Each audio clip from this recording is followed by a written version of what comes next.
respecto a qué es lo que ocurre en la Argentina con lo que se conoció como argentinazo allá por el año 2001,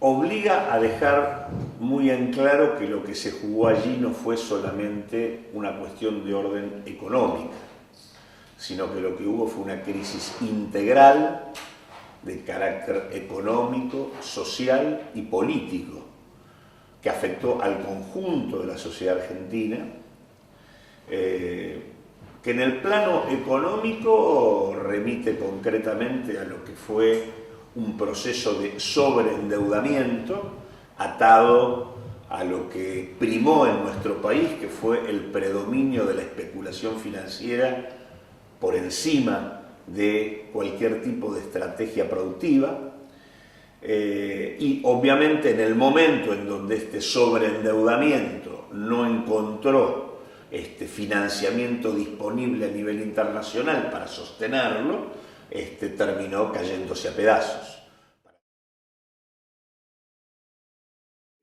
A que la tasa de crecimiento de la deuda pública era mayor que la tasa de crecimiento de los recursos necesarios para afrontarla. En el momento en donde esta diferencia de velocidades no puede resolverse por vía de algún tipo de financiamiento, ya sea de capitales de la banca privada o bien de los organismos multilaterales de crédito o bien de los estados.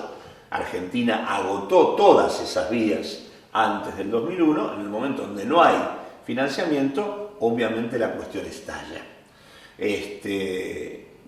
Y estalla, obviamente, dejando el tendal que de alguna manera se conoció, pero digo, en términos económicos tiene que ver con esto, con una crisis de sobreendeudamiento de la economía argentina en el marco de un régimen que había, prohijado lo que es un régimen de tipo de cambio fijo, como era la convertibilidad, en donde el dólar, en relación con la moneda local, no se movía, se mantenía estable. Esto permitía algunas cosas, en concreto, permitía, la valorización financiera de los capitales, porque podían realizar rentas en dólares, ganancias en dólares muy significativas, y al mismo tiempo hizo posible todo un proceso de remate, de venta de las principales empresas del Estado argentino a, inversores primero locales y luego extranjeros. La Argentina vivió un proceso de desmoronamiento de la estructura social histórica que nuestro país tenía, desde mediados de los 70 en adelante, nuestro país no hizo otra cosa que caer en términos sociales. Esto implicó la ruptura prácticamente de lo que se conociera históricamente como esa clase media de la Argentina, que tendía a ser a nuestro país mucho más homogéneo y parecido a los países europeos que a los países de América Latina. Para que tengamos una idea, allá por mediados de la década del 70, en 1975, la Argentina tenía 22 millones de habitantes y menos de 1 millón de personas en situación de pobreza. La Argentina en el año 2001 tenía unos 37 millones de habitantes y aproximadamente llegó en el 2002, por ejemplo, luego de la devaluación, a cerca de 20 millones de personas en situación de pobreza. Esto, si uno hace los números, puede observar que prácticamente entre el 75 y el 2001-2002, la pobreza creció casi lo mismo que creció la población. Es como si en la Argentina, en el lapso de esos 30 años, en realidad cada persona que nació pobre. Lo que produjo un cuadro social inaceptable, que se combinó con una crisis política, que es el agotamiento de un sistema político tradicional que desde que asumió los destinos del país luego de la dictadura, no había logrado resolver la herencia dictatorial. Los grandes partidos, tanto el justicialismo como el radicalismo, que históricamente habían sido canal de reformas sociales, en lugar de mantener sus experiencias anteriores, se transformaron en maquinarias electorales vacías de contenido que reprodujeron o profundizaron las lógicas dictatoriales, y por lo tanto en ese marco lo que terminó es acumulándose un nivel de repudio de la población muy significativo, que se expresó en una consigna que fue la consigna de que se vayan todos, generando en la Argentina lo que en todo caso uno podría señalar como una crisis de hegemonía, es decir, una crisis en la cual las clases dominantes ya no podían seguir explicándole al resto de la sociedad que lo que ocurría en la Argentina era normal, era natural. Nadie ya podía explicar por qué la Argentina, con las características que históricamente había tenido, con la dotación de recursos naturales que tiene, con la calificación de su fuerza laboral, por qué razón, pese a todo esto, no hacía otra cosa que caer, caer, caer, caer. En ese marco es que se da la crisis, crisis integral, crisis sistémica, crisis de hegemonía, y no solamente una crisis económica. Pese al cuestionamiento que se vivió en el argentinazo en el 2001-2002, y en donde apareció con fuerza la consigna de que se vayan todos, la conducción de la salida de la crisis ha quedado más en manos del viejo sistema político que de una experiencia política nueva.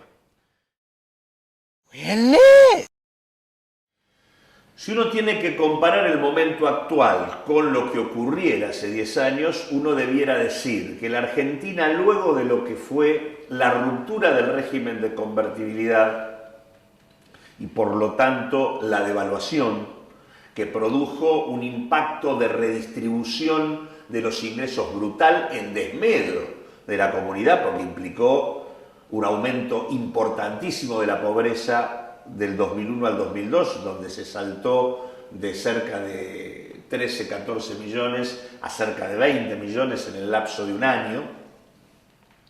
Digamos, desde esa realidad y a partir de la devaluación, cumplido lo que sería un proceso de ajuste que fue el periodo del año 2002 y 2003, desde el 2003 en adelante la Argentina vive una fase de crecimiento económico.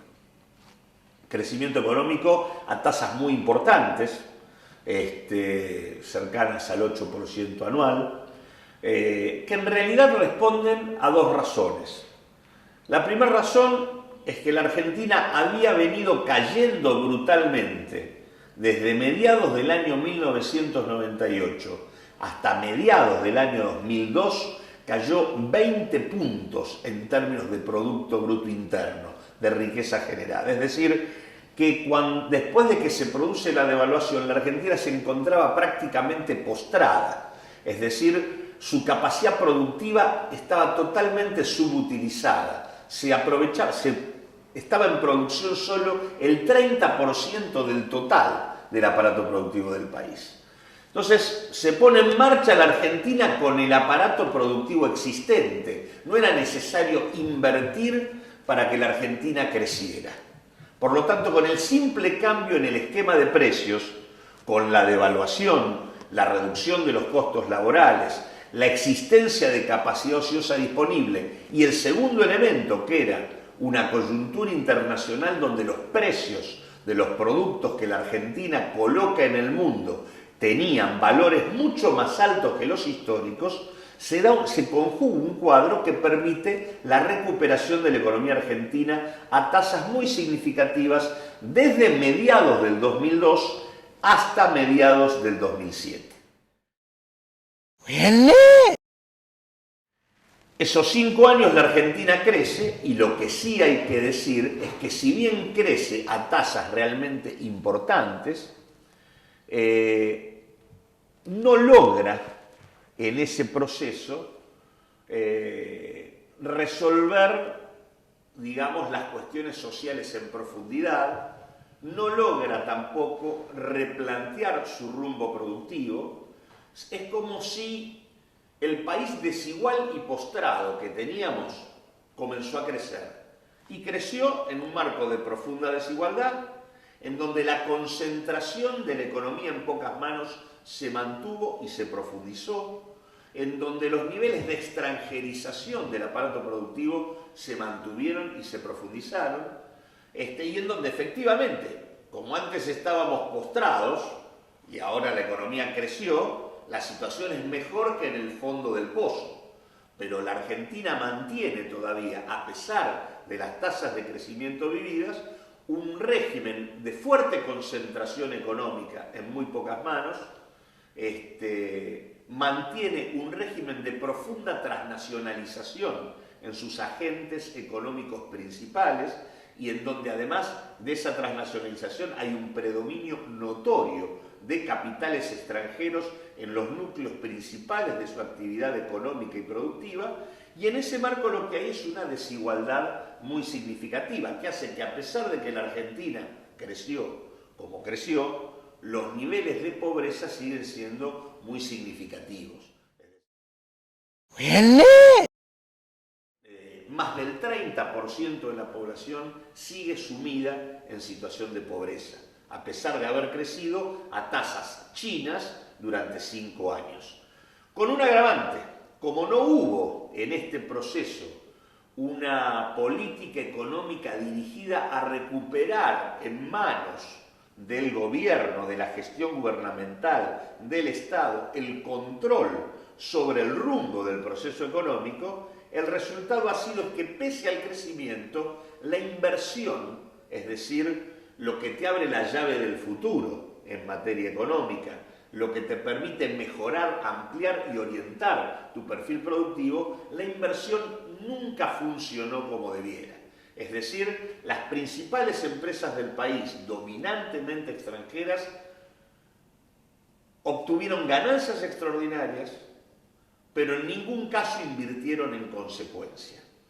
Y además de que no invirtieron en consecuencia, en términos de magnitud, el destino de la inversión en muchos casos fue inversión de carácter especulativo. Ejemplo, inversión en el boom inmobiliario, donde de repente se han construido torres edilicias por doquier, que alimentan en muchos casos la especulación inmobiliaria, pero que para nada resuelven los múltiples problemas de vivienda que la Argentina tiene.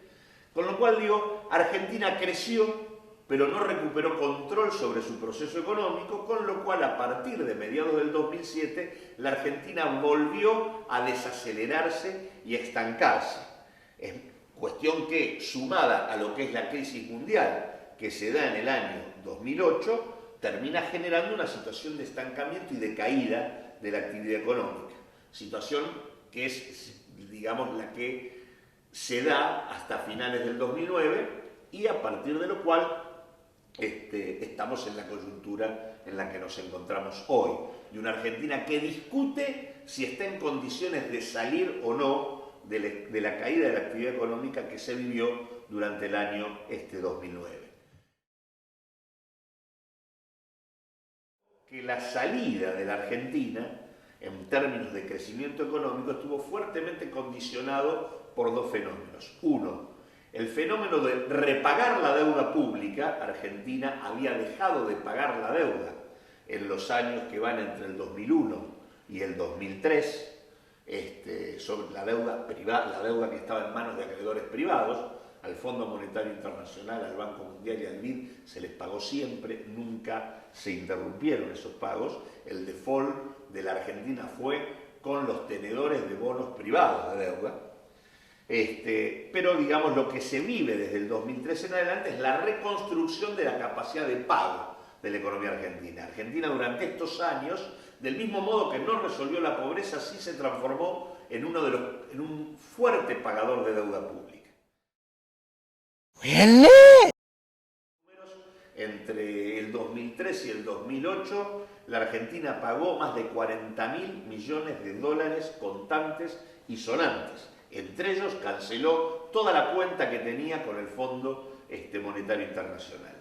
Y en segundo lugar, para pagar esa deuda necesita tener dólares, divisas. Necesita tener un intercambio comercial favorable.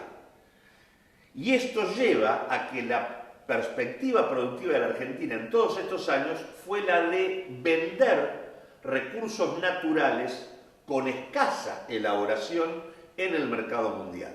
Recursos naturales procedentes del agro o procedentes del subsuelo, ya sea petróleo o minería.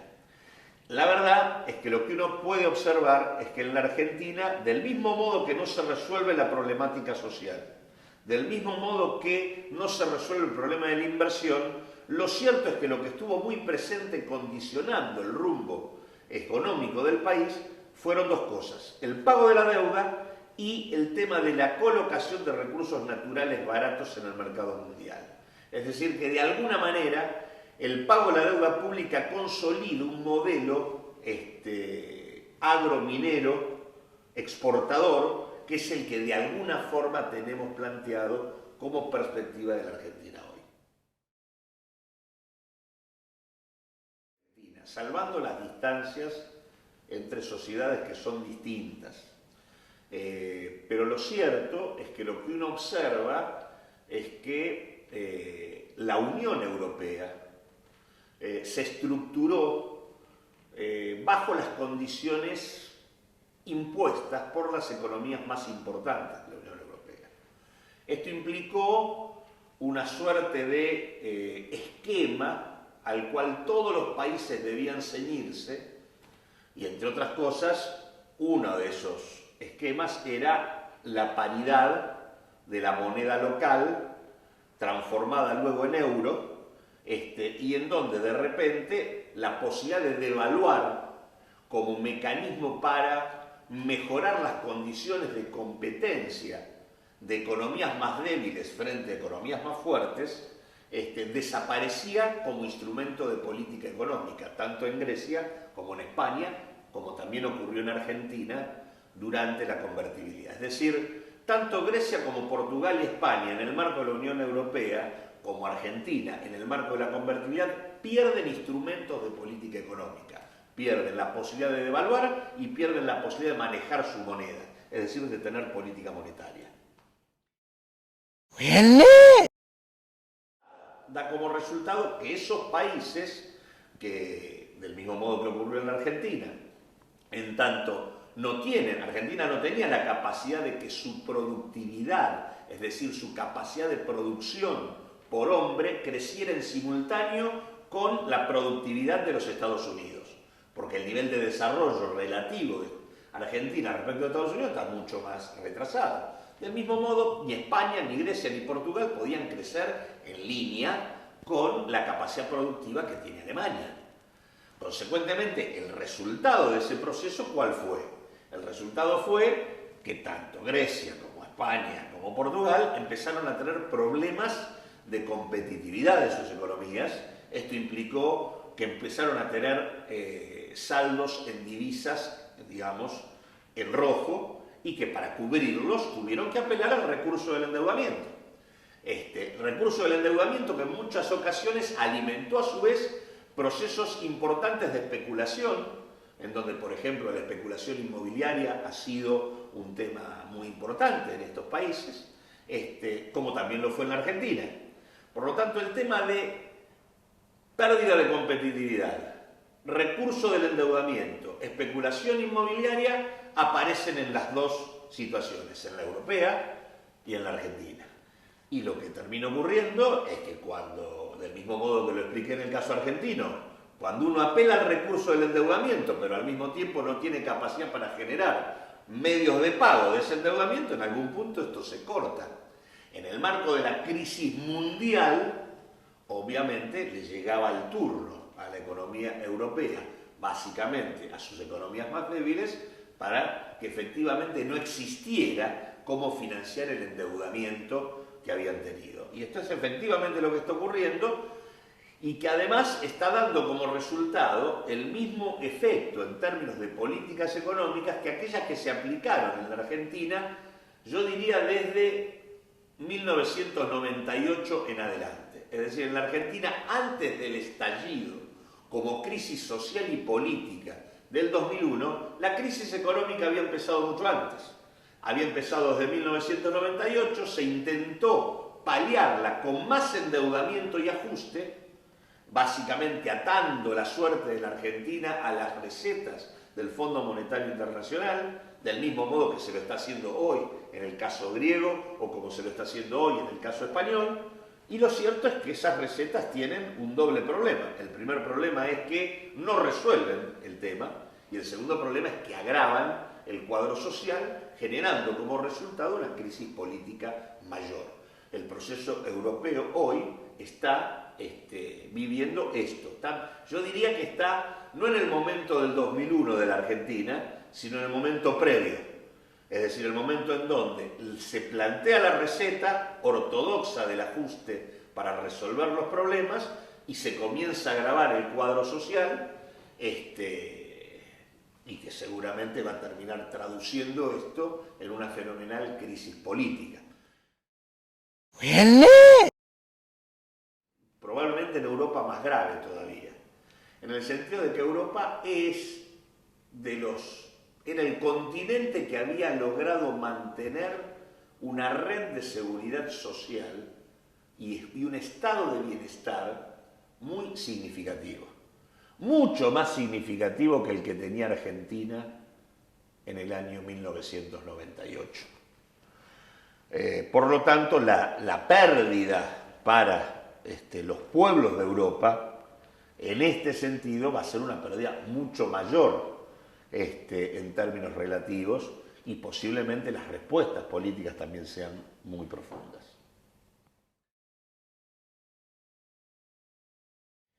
El sistema capitalista, que tiene su extensión a nivel mundial, en el marco de las profundas transformaciones tecnológicas vividas, ha generado una capacidad monumental de generar excedentes disponibles para ser invertidos.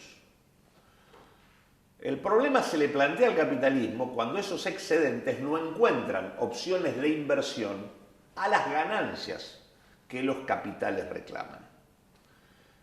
Y es en este sentido cuando uno tiene que ubicar el papel que cumplió el fenómeno del endeudamiento.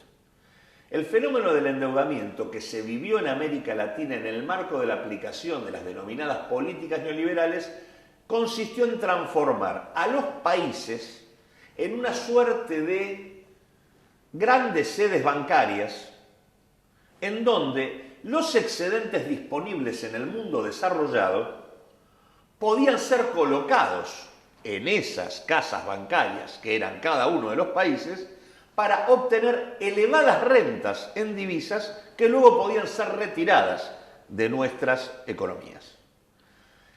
Es decir, América Latina es incorporada a el fenómeno de la globalización por la vía financiera como lugar que recibía excedentes disponibles y los transformaba en rentas extraordinarias, en ganancias extraordinarias, en divisas, en dólares, en moneda de circulación internacional. Explica que desde mediados de la década del 70, en nuestro país se instituye como central para el funcionamiento de los capitales, tanto de los que ingresaban como de los que estaban aquí, la renta financiera. Por ende, ¿qué era lo que terminaba ocurriendo en nuestro país? Si las ganancias más importantes se realizaban en términos financieros, las inversiones que primaban en la Argentina eran inversiones de tipo financiero y no de tipo productivo. Como a su vez esto se daba en el marco de un esquema de política económica general que recomendaba abrir las economías al mundo, lo que había era capitales que ingresaban para hacer renta financiera y se iban, pero al mismo tiempo también había productos que ingresaban. Ahora, como nuestro país ya no invertía productivamente porque era más negocio invertir financieramente, entonces nuestra economía no se desarrollaba ni se tecnologizaba y su capacidad de competencia con el exterior era inexistente. Por lo tanto, se desmanteló la producción local de la mano del ingreso de productos locales. O sea que en la Argentina hubo alta inversión financiera, baja inversión productiva y destrucción del aparato productivo nacional. En la Argentina, lo que había desarrollado como estructura industrial fue prácticamente desarticulada. Elevó la tasa de desempleo y al mismo tiempo esa mayor tasa de desempleo implicó bajar los ingresos de los que estaban ocupados. La consecuencia de esto fue que tuvimos un incremento brutal de la pobreza. Por lo tanto, en la Argentina, la primacía de la ganancia financiera como el eje rector de la organización económica implicó que el proceso que se vivió entre el 76 y el 2001 en el marco de las políticas neoliberales, con una economía abierta, tanto en términos financieros como comerciales, fue alta inversión financiera, baja inversión productiva, desindustrialización, ampliación del desempleo, caída de los ingresos de los que estaban ocupados y empobrecimiento generalizado del conjunto de la población.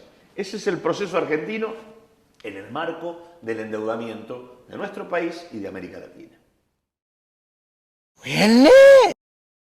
Digamos, lo que primero se tiene que entender es que la lógica con la que funciona el sistema capitalista es que los capitalistas van a donde más beneficio obtienen. Si el mayor beneficio, las mayores ganancias se obtienen en la especulación financiera, no hay ninguna razón para invertir productivamente. Por lo tanto, en la Argentina lo que esto dio como resultado no es que vino una empresa, sino que en realidad se destruyeron empresas. En realidad lo que terminó pasando es que buena parte de la estructura productiva industrial, el sector metalúrgico, que ocupaba a cantidades importantísimas de personas, fue hecho polvo directamente.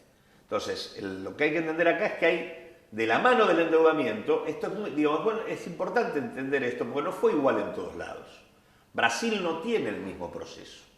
Si bien se endeuda en el mismo momento, el endeudamiento brasileño está atado al desarrollo industrial de Brasil. En el caso argentino, el endeudamiento está atado a la desarticulación de la estructura productiva industrial que tenía la Argentina. Entonces, si bien América Latina es un proceso general donde la totalidad de los países prácticamente participan del proceso de endeudamiento, en cada caso hay que ver cómo se dieron los procesos al interior de estos países, porque todos estos están tamizados por las diferentes situaciones políticas y sociales que en esos países se vivían. De hecho, en la Argentina, como el proceso de endeudamiento es el resultado del golpe de Estado y es fruto de un modo de resolver un conflicto social histórico que se daba en nuestro país, sobre la base de que las clases dominantes decidieron refundar la Argentina destruyendo todo aquello que había hecho posible el crecimiento del cuestionamiento popular, es allí donde se da un proceso que no tiene solamente explicaciones económicas, sino también políticas.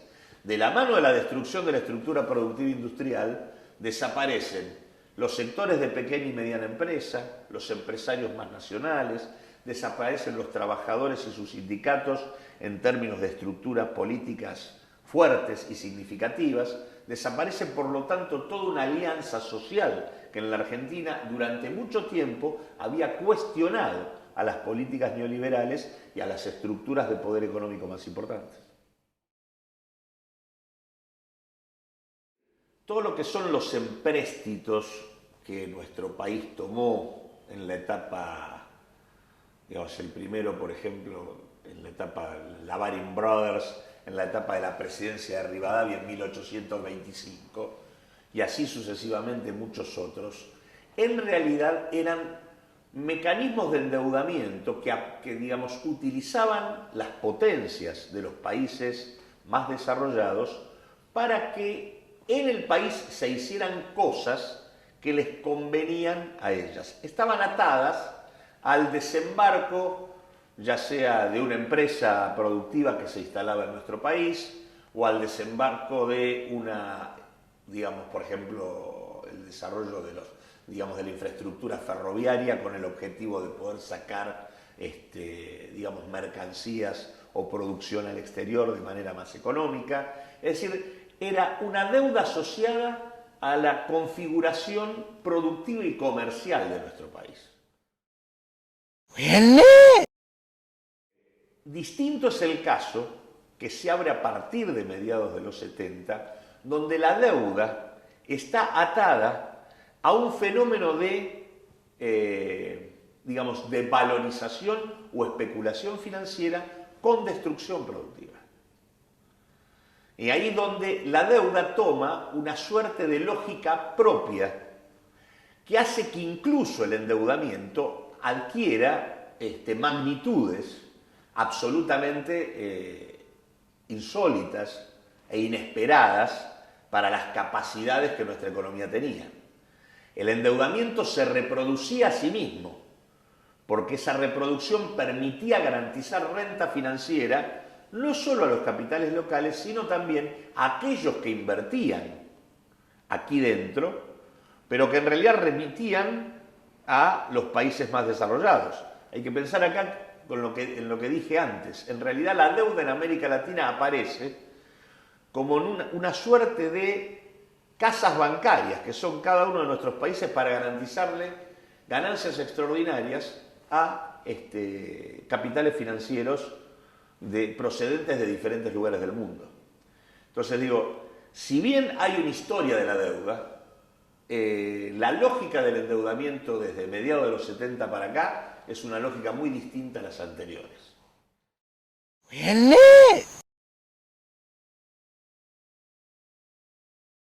De hecho, Argentina tenía en 1975 apenas 8.000 millones de dólares de deuda pública y termina la etapa dictatorial en 1983 con 42.000 millones de dólares de deuda pública. Es decir, que Argentina recorrió toda su historia para llegar a 1975 con 8.000 millones de dólares y termina en apenas,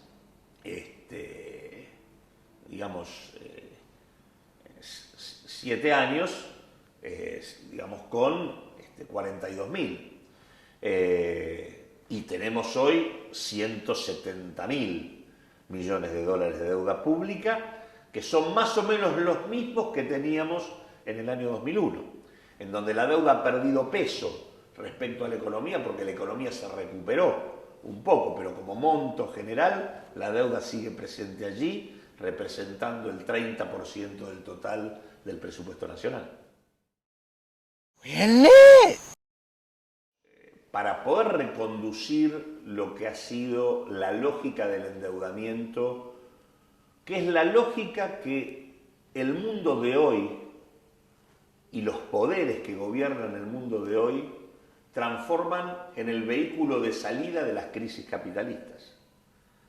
Es decir, el mecanismo que se pensó frente a la crisis en el centro del planeta de los Estados Unidos, que es una crisis vinculada también a la deuda en todo caso ahí de los subprime, es decir, de los préstamos hipotecarios a sujetos que no tenían capacidad económica para repagarlo. Digamos que en realidad es otra variante similar a haber endeudado a países de América Latina a niveles que van más allá de su propia capacidad de pago.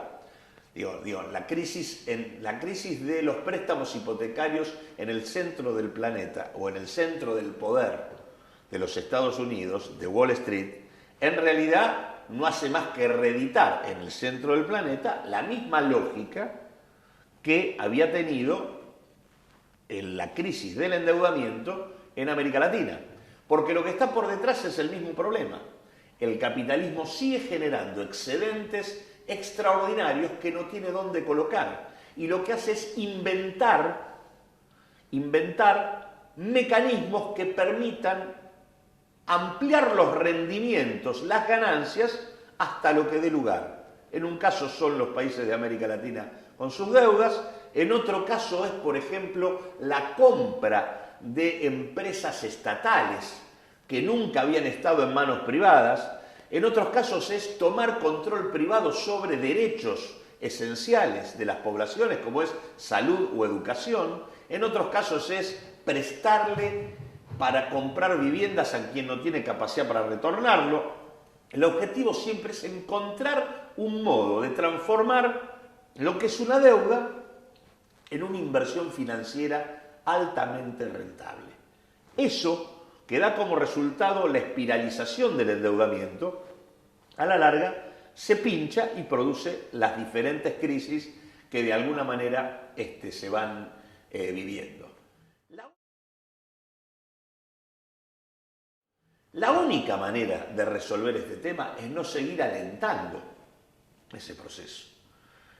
Ahora, obviamente eso implica que en algún momento hay que cortar la lógica del endeudamiento, hay que establecer de parte de la región y de los distintos países un vínculo más selectivo con el mundo financiero internacional y hay que empezar a frenar el tema del proceso de endeudamiento. Ejemplo, hoy en los países europeos, ¿qué se está haciendo cuando se le pide a España o a Grecia un ajuste formidable?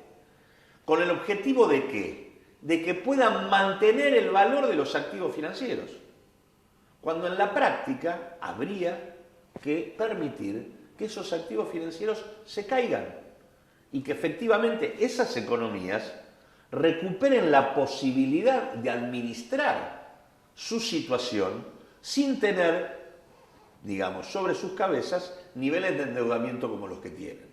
Lo que se le está proponiendo hoy es mantener la deuda y caer en recesión, reducir su actividad económica, cuando lo que habría que hacer es suspender los pagos y motorizar su desarrollo para poder afrontar en algún futuro los vencimientos que correspondan. Entonces digo, la única manera de resolver el punto es que uno pueda poner en suspenso el mecanismo permanente del endeudamiento.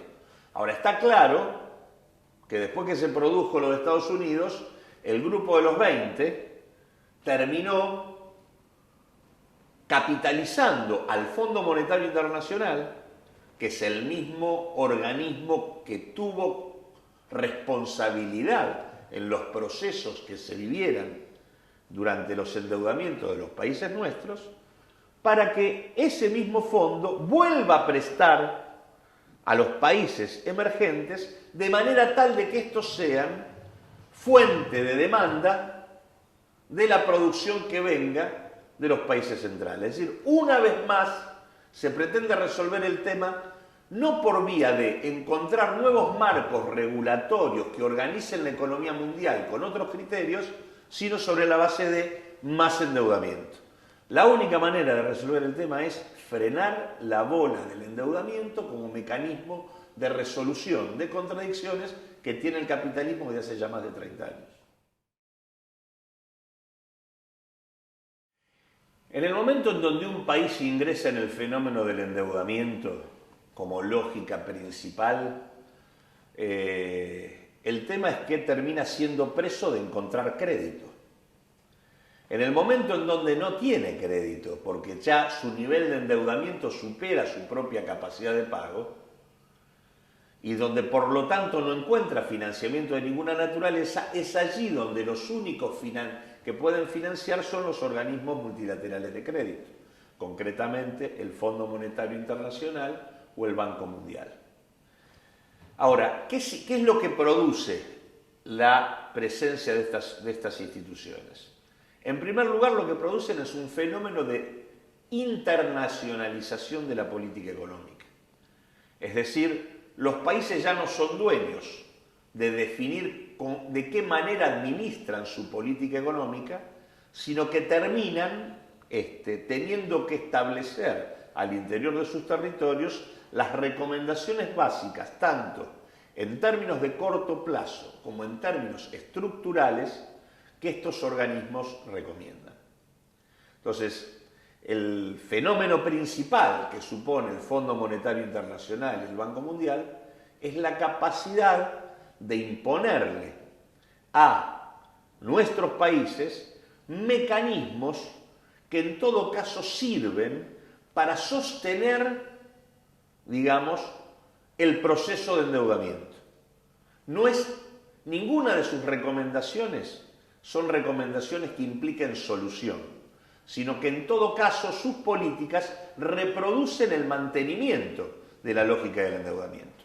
Y mientras tanto, por lo general, van recomendando estrategias que le hacen perder a los países capacidad de decisión. Entonces, mientras uno mantiene la lógica de la deuda, el Banco Mundial recomienda un fenomenal proceso de privatización en donde los países pierden el manejo del petróleo, el manejo de sus recursos minerales, el control sobre el proceso agropecuario, en muchos casos incluso ven reestructurarse su sistema educativo y su sistema sanitario en función de las recomendaciones que el propio Banco Mundial va realizando. Es decir, que lo que se combina aquí es mantenimiento y reproducción de la lógica de la deuda con cambios estructurales donde los países pierden toda capacidad de decisión sobre sus propias economías. El resultado es conocido, digamos, por detrás de los procesos de deterioro social que en América Latina estuvieron presentes con mucha fuerza durante toda la década del 90 y que fue presentada a todo el mundo como una verdadera década perdida. Por detrás de esa década están los planes de ajuste del Fondo Monetario Internacional y los planes de reforma estructural del Banco Mundial. La posibilidad de resolver en un contexto mundial como el que existe hoy, el tipo de vínculo que las economías o las sociedades de América Latina tengan o tienen con el mundo, supone una profundización del proceso de integración regional. Supone la capacidad de que América Latina empiece a discutir instrumentos que permitan llevar adelante procesos de acuerdo y complementación productiva, donde los mercados de cada país sean mercados del otro país y donde se establezcan procesos donde dividamos estrategias productivas de lo que abastece un país u otro, y también la creación de instrumentos financieros que de hecho se han ya señalado en algunas de los procesos de integración en curso, como es el caso del Banco del Sur como una alternativa.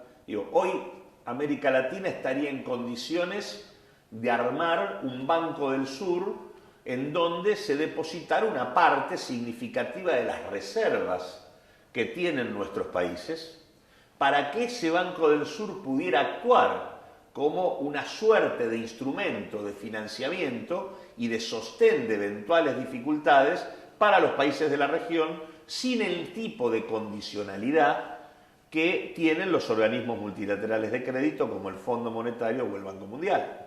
Al mismo tiempo, ese mismo Banco del Sur podría tener que ver con el desarrollo de infraestructura a escala regional, infraestructura de comunicación, infraestructura energética y demás, que fuera necesaria para el desarrollo del continente. América Latina tiene una monumental capacidad de producción alimentaria, donde Argentina en eso es una potencia alimentaria en perspectiva. No es que lo sea hoy, pero podría serlo. De hecho, vendemos mucho más pasto para ganado vía soja que alimentos elaborados, y no vendemos alimentos elaborados porque no le estamos sacando el jugo a la dotación de recursos naturales que la Argentina tiene. Pero digo, está claro que Argentina es una potencia alimentaria en perspectiva. Está claro que Brasil es una potencia industrial importante, que combinada con Argentina en cuestiones tales como energía nuclear, aviación y demás, podrían tener una perspectiva muy interesante. Está claro que Venezuela y Bolivia tienen un importante papel en materia energética. Por lo tanto, si uno junta energía, alimentos, industria y piensa de manera complementaria el continente y piensa en términos de que es factible hacer comercio sin utilizar moneda externa, porque podríamos hacerlo en el marco de una moneda propia. Y si uno piensa en términos de discutir instrumentos de financiamiento que puedan acompañar todo este proceso, la verdad es que América Latina, en un contexto de crisis mundial como la que hoy tiene el mundo, estaría en condiciones más que interesantes para poder replantear su vínculo con la coyuntura mundial. Lo que está claro es que aún en términos políticos nuestros países no han avanzado lo suficiente como para tener las conducciones políticas que a nivel regional se requerirían para que esto efectivamente pueda concretarse.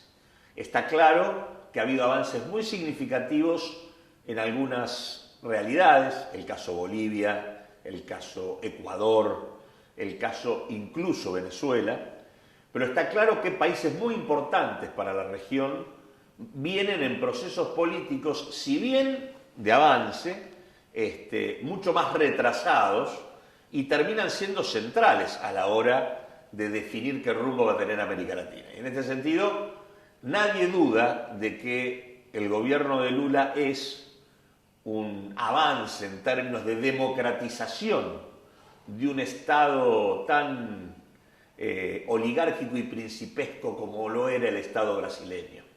Está claro que ha habido un avance muy grande en términos de vínculo de organizaciones populares con el Estado brasileño, pero también está claro que el gobierno de Lula es un acuerdo con una parte muy importante del poder económico brasileño y que ciertamente no hay allí todavía una convicción profunda en la estructura de poder del Brasil respecto a percibir a América Latina como su objetivo principal en términos de armado regional. Hay más sí un intento de liderar a América Latina para sus discusiones con el resto del mundo que un intento de profundizar la integración en términos comerciales, productivos y financieros. Y en ese mismo sentido también pasa con Argentina. Argentina no tiene aún una vocación profunda de desarrollar los instrumentos que hubieran sido necesarios en este tiempo para dotar a la región de las condiciones que le permitan aprovechar lo que una coyuntura mundial de crisis en los países más desarrollados permitiría, sin duda alguna, aprovechar en profundidad. Digamos, ¿cuáles son las características que tienen los procesos más interesantes en América Latina? Uno, un proceso de recuperación del control sobre la explotación de los recursos naturales. Es el caso de Venezuela, es el caso de Ecuador y es el caso de Bolivia. Y dos, la profundización de procesos de democratización vía reformas constitucionales que intentan otorgarle a la democracia directa mayor lugar dentro del sistema de participación de la sociedad en las decisiones. Es decir, intentan superar el límite del sistema de representación formal. En el caso de Brasil, Brasil tiene una política de mantenimiento de sus recursos naturales histórica, ahora ha sido mucho más limitado en su proceso de democratización, y en el caso argentino, por un lado Argentina ha profundizado su proceso de deterioro en el plano de la explotación de recursos naturales, que están hoy dominantemente en manos de capitales extranjeros o bien de capitales locales profundamente transnacionalizados. claramente el sector agropecuario que alguna vez tuvimos ha perdido todos los equilibrios y todos los balances agropecuarios normales para pasar a ser prácticamente un país donde la monoproducción de soja ocupa un lugar central, y donde por lo tanto el papel que ocupan las principales cerealeras del mundo, el papel que ocupan quienes producen los paquetes tecnológicos para el desarrollo de la siembra directa y demás, de la soja transgénica, ocupan un lugar central.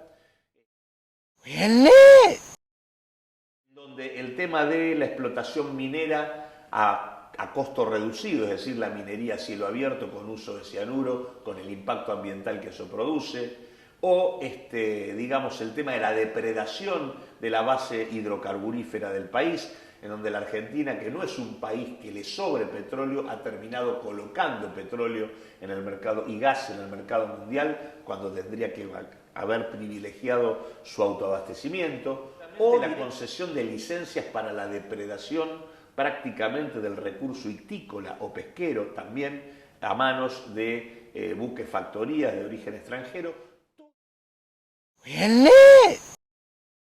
El contexto regional de América Latina es mucho mejor que el que otras veces hubo, porque hay experiencias nacionales muy dinámicas que revelan avances muy significativos respecto al pasado, en algunos casos más, en otros menos, pero no tienen el grado de coordinación ni de desarrollo para devolvernos ya una región integrada. Y eso es, digamos, es la batalla política en la que América Latina está. Si la democracia se entiende como aquella sociedad donde los individuos están en capacidad de decidir sobre su propia historia y sobre su futuro, en América Latina no existe la democracia. No hay democracia cuando hay un 30% de la población en situación de pobreza, donde hay problemas de salud, de educación y de vivienda, donde los derechos elementales no se pueden practicar y en donde la capacidad de participar en la decisión está limitada. Así que en ese sentido no hay democracia. Hay procesos de democratización en marcha en América Latina y el grado que tiene esa marcha tiene que ver con el grado de participación de sus pueblos. En algunas regiones o naciones se han hecho experiencias muy importantes de mucho avance, en otras el avance es más lento. Pero sí creo que América Latina está en un proceso de democratización. Aún no vive en democracia.